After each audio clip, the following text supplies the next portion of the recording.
de estar na casa do Senhor. Agradecer ao pastor Eliezer e toda a liderança desse ministério por essa responsabilidade. Quem aqui precisa ouvir a voz do Senhor hoje? Quem precisa? Deus tem algo para você. Se você tem Bíblia, abra por favor no primeiro livro, o livro do Gênesis. Gênesis significa início, começo. Capítulo 15, versículo é o número 18. Glória a Deus. Quem me conhece sabe da relevância que eu dou para a ceia do Senhor. A Bíblia relata muitas festas no período, principalmente do Antigo Testamento, e talvez para os judeus e para os hebreus, a festa da Páscoa seja a festa mais importante, porque fala de um livramento de um período de escravidão.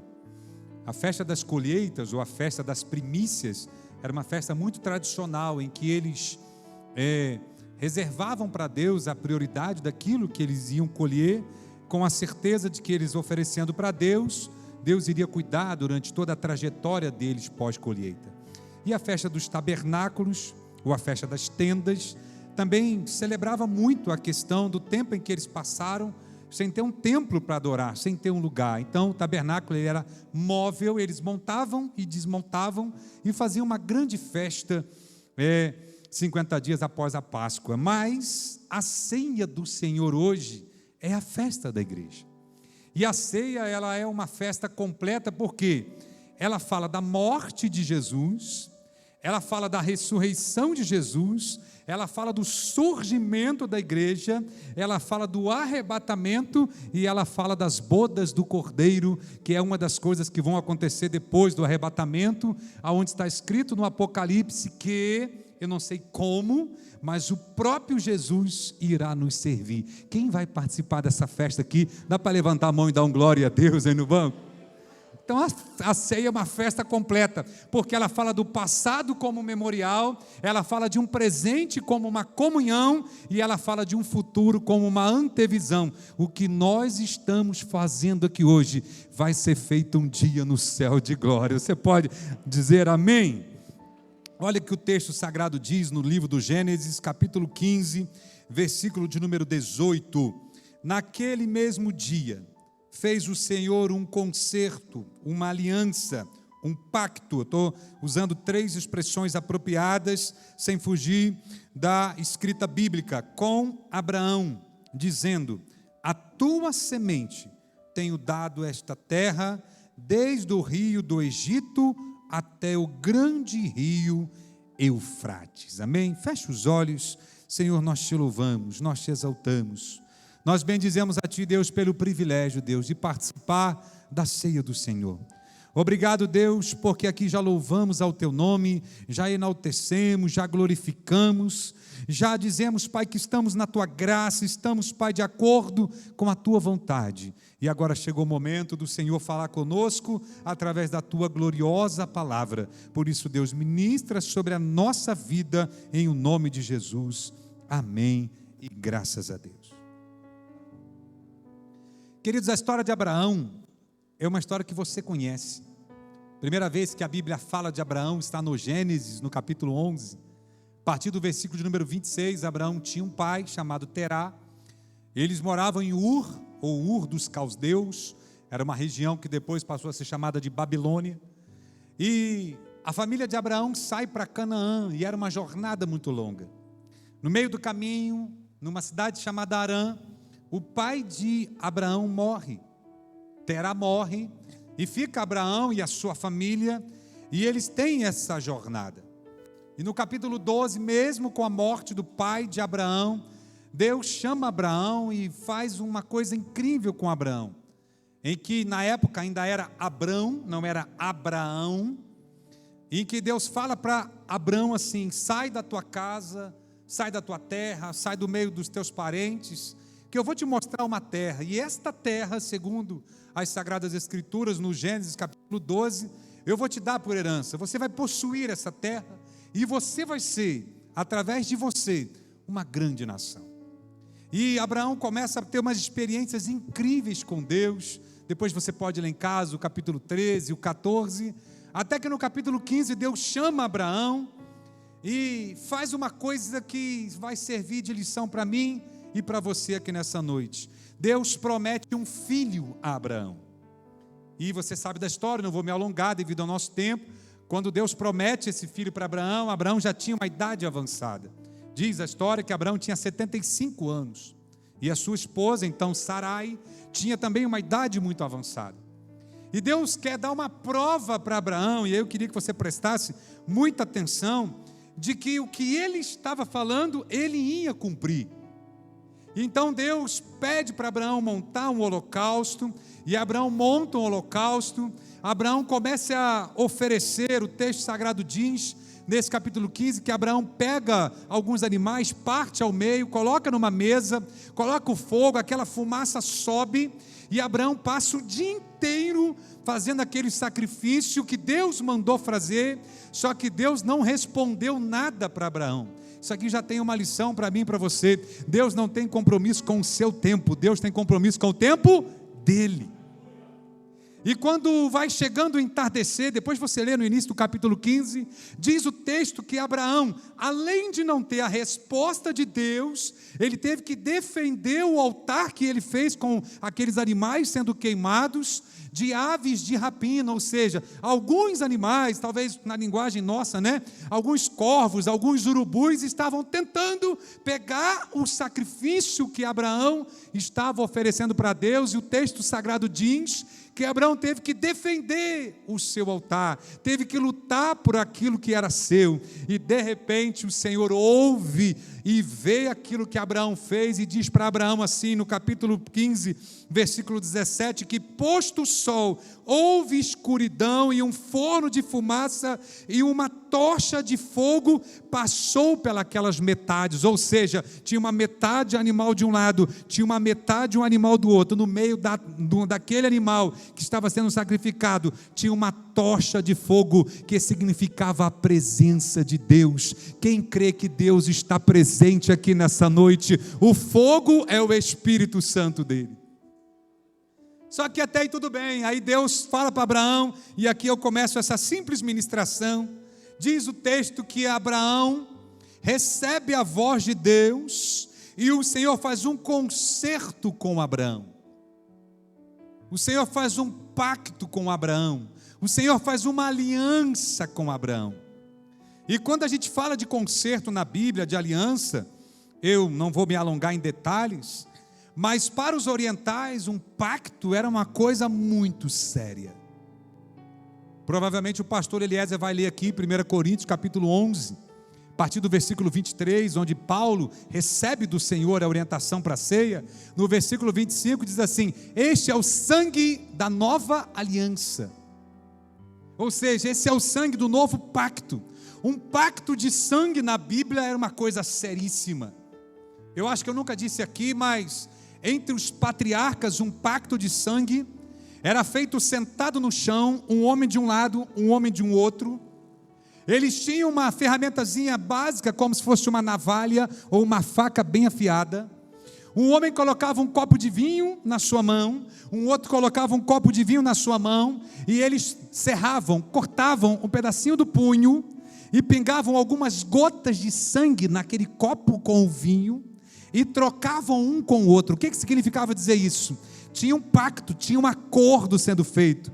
O mais interessante é que valeria mais do que qualquer papel nos dias de hoje, valeria mais do que qualquer documento registrado em cartório, com qualquer tipo de assinatura. Se o pacto de sangue tivesse sido feito, ninguém que tivesse feito aquele pacto poderia voltar atrás. E a tradição diz que um falava para o outro assim: olha, nós temos um pacto, a partir de hoje, os teus problemas são os meus problemas são seus, e nós somos responsáveis um pelo outro. Havia um concerto, havia um pacto, havia uma aliança, e essa aliança não poderia ser quebrada. Você sabe o que a ceia do Senhor significa para mim e para você? Nós temos uma aliança com Deus, nós temos um pacto de sangue com Ele. Aquela gota de sangue derramada naquela cruz do Calvário garantiu a mim e a você a certeza de que hoje nós temos a vida eterna em Cristo Jesus. Quem tem essa certeza certeza pode levantar a sua mão para o céu e dar um glória a Deus aí no banco. Deus chama Abraão, fala para ele: ó, nós temos um acordo. A partir de hoje você vai ser pai de uma nação. E o que eu queria ministrar para você em alguns minutos aqui, segundo a palavra, direção do Espírito Santo de Deus, é que para ter aliança com Deus, você precisa ter alguns princípios. Você não pode só vir no culto uma vez por mês, tomar ceia e dizer: eu tenho um acordo com Deus, eu tenho uma aliança com Deus. Eu separei 3, eu podia separar 5, eram 5 ontem à noite, eu reduzi por causa do horário, mas eu separei pelo menos 3 coisas que você precisa ter. E você vai fazer um teste aqui hoje comigo, nesse culto de celebração, para saber se realmente você está pronto para ter uma aliança com Deus. Não só na teoria, não só no texto sagrado, nós temos uma aliança com Deus, e Deus exige algumas coisas para ter aliança com Ele. Primeira coisa, e talvez é uma coisa que não dá muito ibope em pregação, e eu já estou acostumado com isso, que eu prego há mais de 20 anos, o primeiro elemento para ter uma aliança com Deus é a renúncia. Quando Deus faz um chamado para Abraão, Deus exige alguma coisa de Abraão. E o interessante, quando a gente fala de renúncia, a gente liga a uma coisa ruim, a não fazer um erro, a não entrar numa coisa pecaminosa, a não se absorver por uma coisa do mundo, e esse é um engano muito grande, porque Deus às vezes quer uma renúncia de uma coisa boa, porque Deus às vezes quer uma renúncia de uma coisa que você gosta de fazer, e que é lícito fazer. Deus fala para Abraão assim: sai da tua casa, sai dos teus parentes, sai da casa do teu pai, e eu vou te mostrar uma terra. Para você ter uma aliança comigo, você precisa de abrir mão de alguma coisa. Irmão, Deus quer que nós abramos mão de alguma coisa que talvez nós gostamos, que talvez dá prazer para nós, que talvez é uma satisfação para nós, mas Ele quer uma aliança, e a aliança implica em renúncia. Abraão entendeu tanto que ele tinha que renunciar a algumas coisas, que logo no capítulo 13, sequencial ao 12, quando Abraão vai naquela jornada, existe uma discórdia entre os pastores do gado de Abraão e os pastores do gado do seu sobrinho Ló, e ficou aquela discussão, porque o gado se misturava no pasto, e de repente: para onde que você vai? E Abraão falou assim: olha aqui, eu não estou muito preocupado não, sabe por quê? Se os teus pastores forem para a direita, eu vou para a esquerda, se os teus pastores forem para a esquerda, eu vou para a direita, pode escolher para onde que vocês vão, eu tenho uma aliança com Deus, eu sei que quem tem aliança com Deus, vá para onde for, esteja onde estiver, tenha um cuidado de Deus, tenha a prosperidade de Deus na sua vida. Não é sempre a posição melhor em que você está, não é o lugar melhor em que você está, é quem está com você na aliança. Quem está aliançado com o Senhor já está entendendo o que Deus está falando. Irmão, você até pode estar numa posição inferior, aparentemente falando, que era a posição que Abraão ficou, porque Eló escolheu as campinas mais bonitas, só que Deus estava com Abraão. Quem está com a presença de Deus aqui nessa noite? Só que tem uma renúncia, tem que abrir mão. Tem gente que quer escolher demais. Ah, Deus, eu só vou para lá se o Senhor fizer isso, eu só vou trabalhar na tua casa se eu receber aquilo. Irmão, Deus quer você se entregando para Ele, Deus quer você se colocando na presença dEle. Jesus falou assim: se alguém quiser vir após mim, Lucas capítulo de número 9, versículo 23, renuncie-se a si mesmo, pegue a sua cruz e siga-me. É uma renúncia. Eu estava lendo Moisés, Keifer, eu fiquei apaixonado pela história de Moisés lá nos Hebreus, porque a partir do versículo 27 do capítulo 11 de Hebreus, olha o que o texto sagrado diz assim: Moisés, já sendo grande, renunciou ser chamado filho da filha de Faraó. Ou seja, Moisés renunciou o luxo do palácio e renunciou às comodidades de Midian. E qual foi o resultado na vida de Moisés? Olhou para Deus e encontrou com Deus face a face. Moisés abriu mão do palácio e ficou com a presença de Deus. Quem quer essa presença? Quem quer? Mas essa presença às vezes exige um esforço.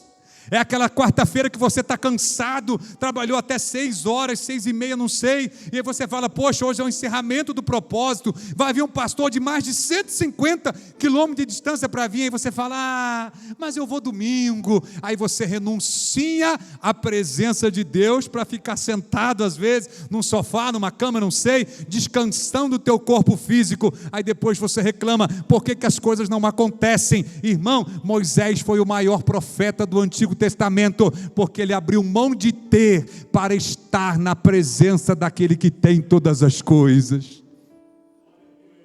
Estava lendo a história de Daniel. Daniel estava no palácio e ele renunciou. Irmão, se eu tivesse naquele palácio com aquele banquete, eu ia fazer uma arruaça, porque era a melhor comida que tinha, era a comida chamada gordurosa, na tradução mais literal está, renunciou às gorduras, eram coisas fantásticas, a comida de Nabucodonosor era incrível, mas Daniel, ele colocou no seu coração, segundo o capítulo 1, versículo 8, diz o texto que ele assentou no seu coração não se contaminar, porque ele sabia que aquilo era oferecido aos deuses, aos ídolos. Ele escolheu. Sabe qual foi o resultado da renúncia de Daniel? Ele foi elevado à função de primeiro-ministro. Só tinha ele depois de Nabucodonosor.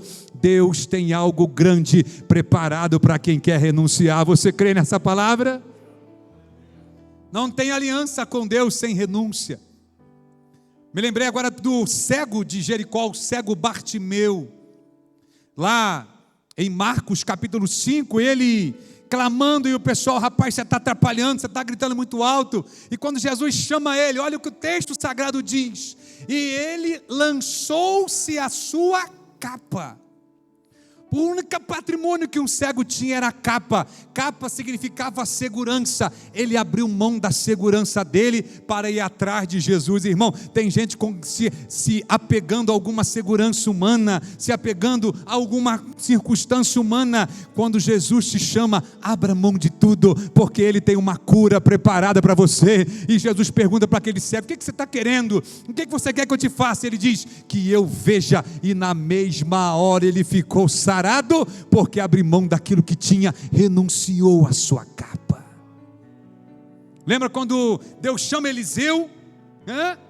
Elias tem aquele chamado para Eliseu, e Eliseu fala assim, aqui, deixa eu ir em casa despedir dos meus pais, deixa eu dar um beijo dos meus pais. E a primeira coisa que Eliseu fez, foi queimar a sua junta de bois. E se não desse certo ser profeta? Ele não tinha mais. Renunciou o que servia de sustento para ele. Deus fez Eliseu realizar em Deus 2 vezes mais milagres do que Elias realizou, porque ele tinha laços familiares e ele renunciou àquilo que ele tinha. Paulo renunciou o que era o sonho de consumo de todo cidadão romano, o sinédrio.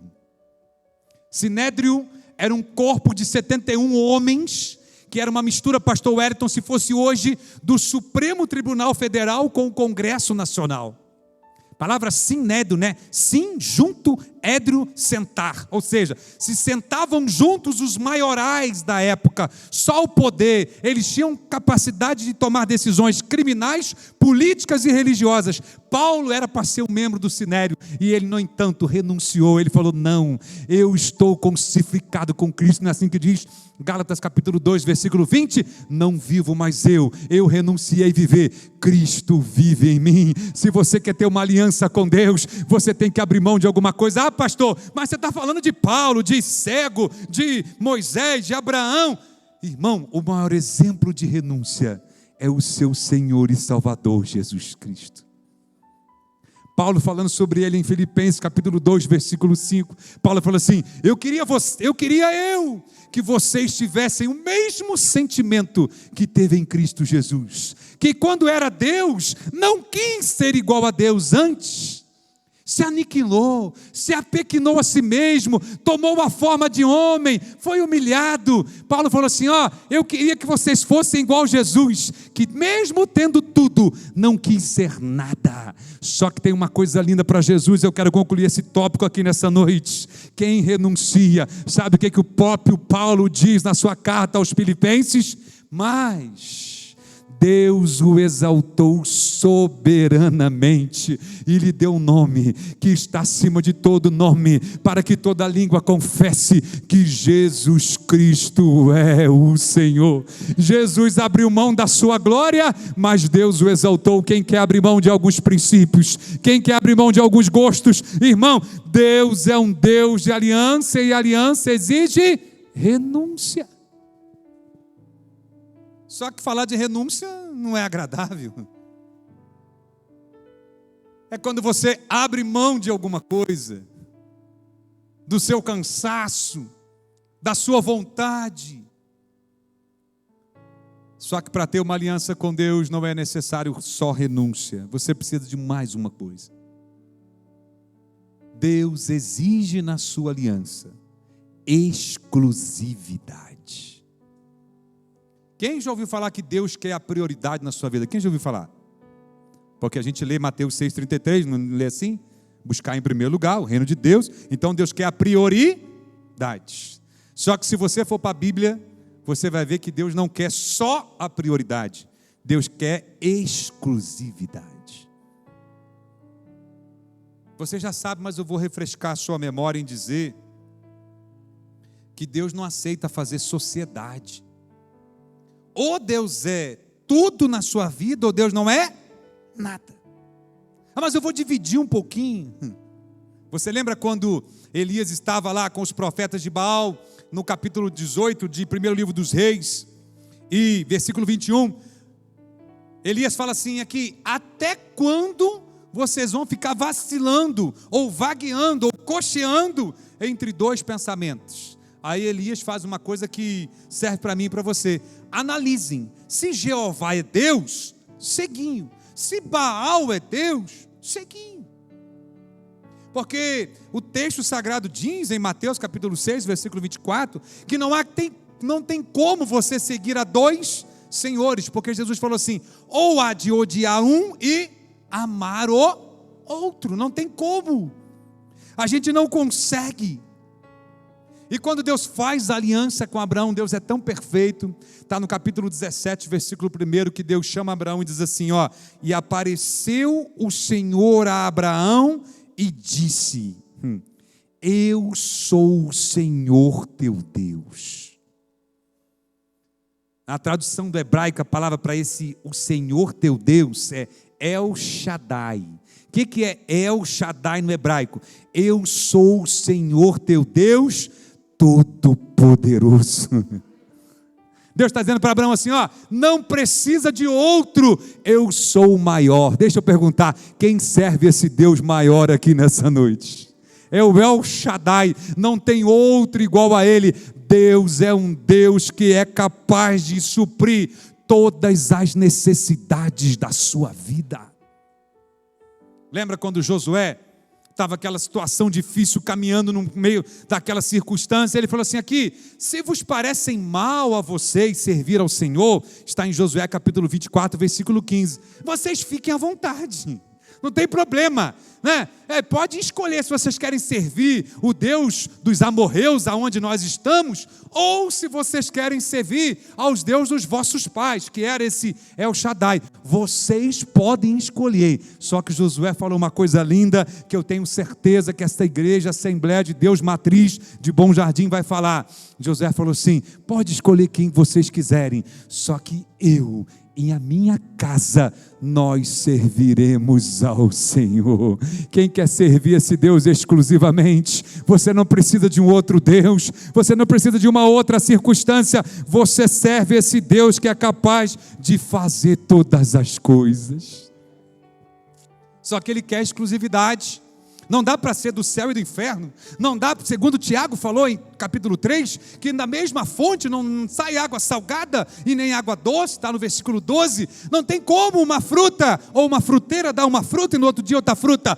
Deus quer exclusividade, exclusividade na adoração, exclusividade na dedicação, exclusividade no compromisso. Ele tem uma aliança com você. Eu ainda quero saber, mesmo você sabendo que a aliança exige renúncia e que a aliança exige exclusividade, quem quer ter uma aliança com Deus aqui nessa noite? Vale a pena esse El Shaddai. Quem trouxe um glória a Deus para ele? Quem trouxe um aleluia para ele? Ele está aqui nessa noite. Oh, meu Deus! Porque quando você se alia com quem não é suficiente, aí você fica preocupado, já viu? Você fala assim, rapaz, ó, eu tenho um acordo com o pastor Wellington, mas se o Wellington furar, aí eu vou conversar com o Mário, porque se o Mário também não tiver, eu procuro o irmão Enoque. Irmão, quem tem Jesus não precisa procurar mais ninguém. Ele é o Rei dos Reis, Ele é o Senhor dos Senhores, Ele é o dono de todas as coisas, e Ele quer exclusividade na sua vida. Mas para a gente terminar, quem tem uma aliança com Deus tem que ter renúncia, tem que ser exclusivo dele. E a terceira coisa que Deus fala para mim e para você aqui, é que você precisa confiar nesse Deus. E sabe que nós somos muito bons de teoria de confiança. A gente sabe o significado de confiança. A gente conhece a história de quem confiou e deu certo. Mas na hora que o cerco aperta, tem horas que a gente confia desconfiando. E você vai ver que Abraão teve uma experiência incrível com Deus. Porque a confiança de Abraão foi tão grande, que o texto diz em Gênesis capítulo 15, versículo 6, e creu Abraão no Senhor, e isso foi-lhe imputado por justiça. Paulo, escrevendo aos Romanos, escreveu um capítulo inteiro, pastor Wellington, só para falar sobre a confiança de Abraão. É o capítulo 4 de Romanos. Fala tudo de Abraão. O mais interessante, eu vou abrir, se você quiser abrir, olha o versículo de número Romanos 4,19.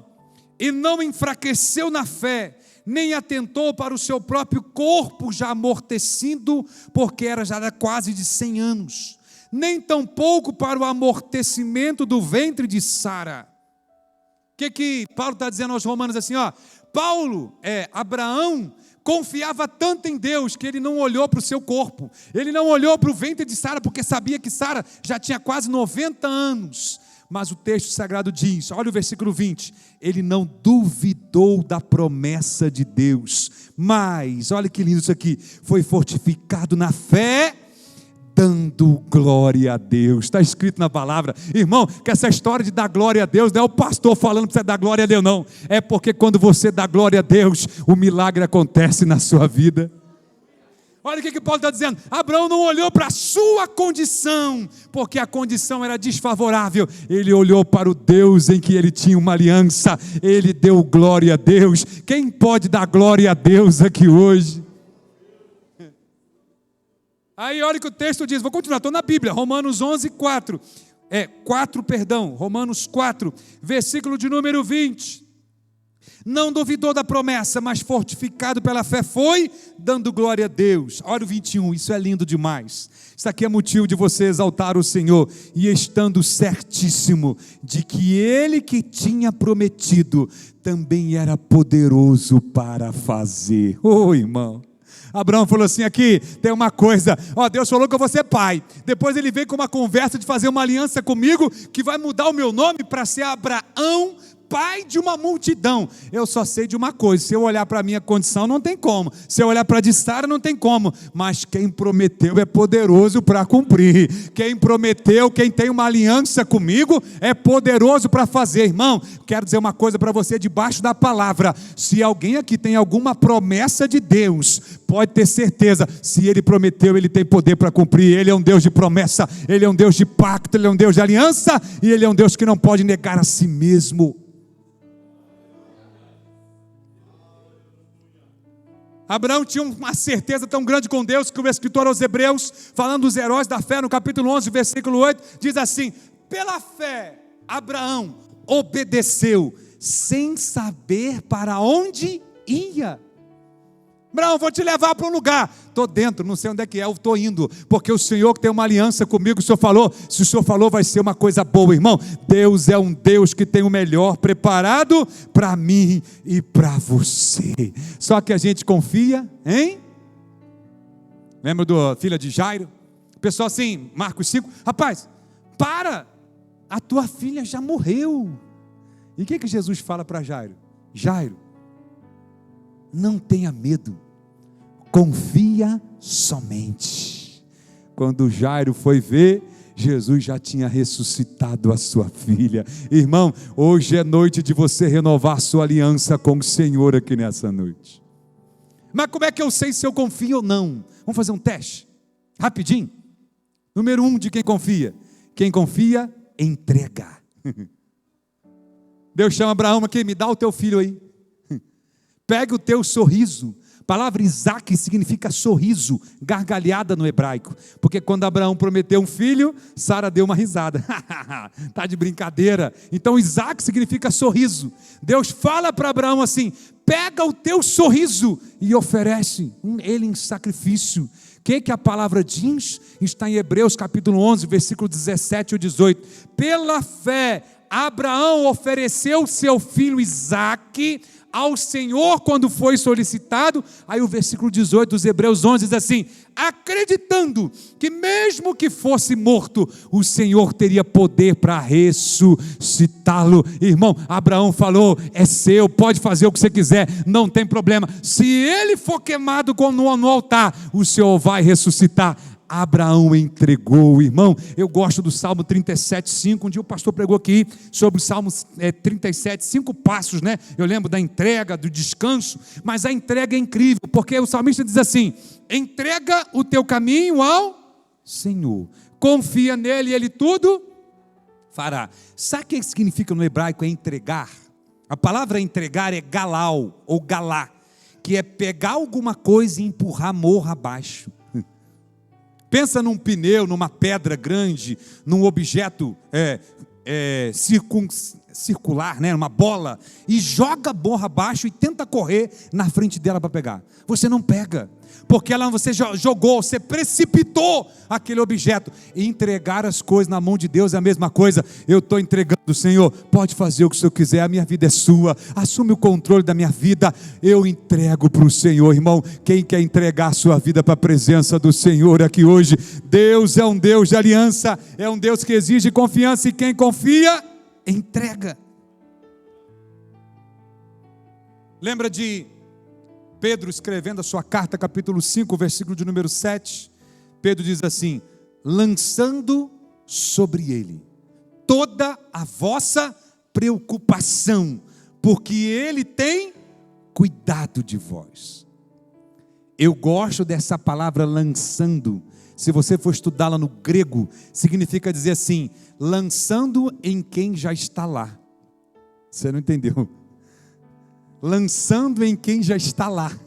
Ou seja, você está aqui, você lança, Deus já está no final do teu problema com a vitória resolvida. Deus já está aqui, você lança, Deus já está lá na frente, já sabe o que vai acontecer.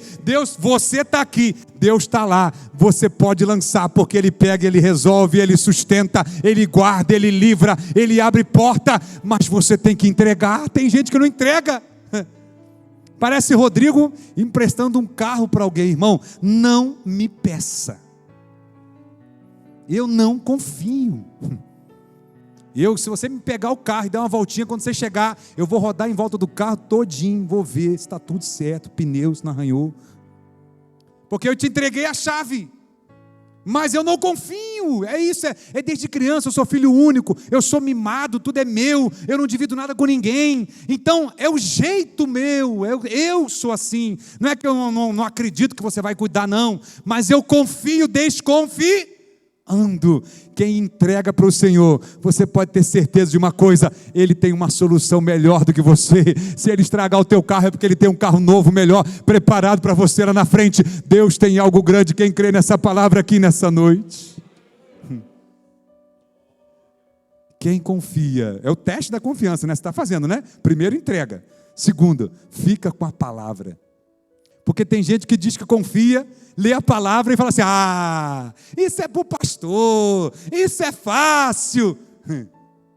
Eu gosto de Lucas capítulo 5, quando naquela situação que os discípulos ficaram tentando pescar e não conseguia nada, e pescaram na melhor hora do dia, que era a noite, nada deu certo, já estava amanhecendo, Jesus falou assim: aqui, vamos para o alto mar. Chegou lá no meio da tempestade do mar, e Jesus fala assim: lança aqui, lança a rede aqui. Aí os discípulos pescadores experientes falaram assim para Jesus: ó, nós já tentamos aqui, não tem peixe, não tem como. Mas aí um discípulo fala assim: mas porque tu mandas. Tem uma expressão que eu gosto mais, uma tradução diz assim: mas sobre a tua palavra eu vou lançar a rede. E houve uma grande bonança. As redes não aguentavam mais segurar, porque a palavra de Deus é maior. E a palavra de Deus diz para você e para mim aqui nessa noite, para a gente encerrar essa breve ministração sobre aliança: vale a pena fechar um pacto com Deus, porque Ele vai cuidar da sua vida nos mínimos detalhes. Lembra quando aqueles leprosos estavam lá em Lucas capítulo 17, Jesus fala assim aqui: vão e se apresentam ao sacerdote. Quem lê o texto dá a impressão que Jesus curou eles na hora, e eles 10, não foram curados, eles foram curados sobre a palavra, eles obedeceram a palavra e ao longo do caminho eles foram curados. Sabe por quê? A palavra de Jesus tem poder. Quem crê nessa palavra? E a palavra de Jesus tem poder, e quem confia, primeiro entrega, quem confia, segundo, fica com a palavra, e quem confia, o terceiro teste da confiança, para ver se você confia mesmo: quem confia, espera. Eu queria que você se colocasse de pé nessa noite. Oh, meu Deus. Se tem uma falha na vida do patriarca Abraão, é que quando Deus prometeu um filho para ele, ele falou: tudo bem, eu aceito. Mas Abraão tentou ajudar Deus, se apressou, me gerou um filho chamado Ismael com a sua empregada Agar. E a precipitação de Abraão gerou uma consequência até os dias de hoje. De Ismael vieram os ismaelitas, do seu filho vieram os israelitas, e até hoje os árabes brigam com os judeus, os árabes descendentes de Ismael, e os judeus descendentes do filho da promessa do Isaac. Não tente ajudar Deus, irmão. Você tem uma aliança com Ele? Espera. Ah, mas eu não aguento mais. Deus está dizendo para você nessa noite: eu estou no controle de todas as coisas. No tempo do Senhor tudo vai dar certo. Eu gosto do sábio Salomão, que diz assim, Provérbio 19:12, eu fiz uma cola aqui: aquele que se apressa com os pés peca. Salomão está dizendo assim: aquele que é precipitado erra o caminho. Deus te trouxe aqui para te dizer nessa noite que Ele quer fechar uma aliança com você. Eu queria que você participasse desse momento da ceia agora, como um privilégio que você tem. Esse copinho de suco de uva que aqui vai ser distribuído para você, essa certeza dessa aliança. Se você ainda tem dúvida se a sua aliança com Deus tem valor ou não, eu quero te dar essa certeza nessa noite e te convidar a fechar os seus olhos agora, para nós ministrarmos uma oração sobre a sua vida, e você entender que quem tem aliança confia nesse Deus Todo-Poderoso. Amém? Senhor, te louvamos por esta igreja, Pai. Te louvamos, Pai, por essa palavra ministrada aqui nessa noite, que o Senhor trouxe até os nossos corações. O Senhor é um Deus, Pai, que quer alianças, é um Deus de pactos. É um Deus de promessa, o mesmo Deus de Abraão. É o Deus que está aqui nesse lugar, nessa noite. Por isso, Deus, nós nos colocamos à disposição, Pai, para renunciar aquilo que precisa ser renunciado, para garantir a exclusividade da nossa vida para o Senhor, e principalmente, Deus, para confiar no Teu poder. Quem confia nesse poder de Deus aqui nessa noite? Você confia nesse poder? Será que você consegue falar um pouquinho com Deus nessa noite sobre essa aliança que você tem com Ele? Quem consegue exaltar e glorificar o nome do Senhor aqui nessa noite? Você consegue? Deus poderoso e exaltado, Ele está aqui nesse